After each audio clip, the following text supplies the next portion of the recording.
WBSL লিস্টিতে আবেদন করার জন্য যোগ্যতা চাওয়া হয়েছে ভারতীয় নাগরিক। ক্লাস 9-10 আবেদন করার জন্য আপনাদের স্নাতক কিংবা স্নাতক স্তরে কমপক্ষে 50% নাম্বার থাকতে হবে, সাথে বিএড ডিগ্রি থাকতে হবে NCT স্বীকৃতিপ্রাপ্ত শিক্ষা প্রতিষ্ঠান থেকে, অথবা 4 বছরের ডিগ্রি BA-ED অথবা BSc-ED করা থাকলেও আবেদন করতে পারবেন। পাশাপাশি আপনি যে সাবজেক্টে গ্র্যাজুয়েশন অথবা পোস্ট গ্র্যাজুয়েশন করেছেন সেখানে আপনাদের কিন্তু 300 নাম্বার থাকতে হবে। বয়স থাকতে হবে 21 থেকে 40-এর মধ্যে। এর পাশাপাশি SC/STরা 5 বছরের ছাড় পাবে এবং OBCরা 3 বছরের এবং ফিজিক্যাল হ্যান্ডিক্যাপ 8 বছরের ছাড় পাবে। ক্লাস 11-12 আবেদন করার জন্য যোগ্যতা ভারতীয় নাগরিক। পাশাপাশি পোস্ট গ্র্যাজুয়েশনে আপনাদের কিন্তু কমপক্ষে 50% নাম্বার থাকতে হবে এবং আপনার বিএড ডিগ্রি থাকতে হবে, অথবা পোস্ট গ্র্যাজুয়েশনে 50% নাম্বার থাকতে হবে কিংবা তার সমতুল্য পরীক্ষায়।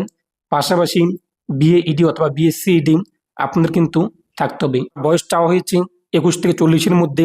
SC/STরা 5 বছরের, OBCরা 3 বছরের এবং ফিজিক্যাল হ্যান্ডিক্যাপরা 8 বছরের। এছাড়াও যারা সংরক্ষিত প্রার্থী তারা কিন্তু এই যে 50% নাম্বার রয়েছে এখানে তারা যদি 45% নাম্বার পেয়ে পাশ করে থাকে তবু আবেদন করতে পারবে, 5% নাম্বারের ছাড় রয়েছে। এছাড়াও যারা ইতিমধ্যেই বিএডে অ্যাডমিশন নিয়েছে কিংবা বিএডে ফাইনাল ইয়ার কিংবা গ্র্যাজুয়েশন শেষের দিকে, যদি আপনাদের লাস্ট ডেট আবেদনের এই যে 14/7/2025 এই তারিখের মধ্যে গ্র্যাজুয়েশন এবং বিএড কমপ্লিট হয়ে থাকে তো আপনারা আবেদনের যোগ্য রয়েছেন। কিন্তু এই ডেট পেরিয়ে যাওয়ার পর যদি আপনাদের কোর্স কমপ্লিট হয়ে থাকে তাহলে আপনাদের আবেদনের যোগ্য নেই। তো কিভাবে আবেদন করবেন এ নিয়ে বিস্তারিত ভিডিও আমাদের চ্যানেলে রয়েছে, সেখানে গিয়ে আপনারা কিন্তু দেখে নিতে পারবেন।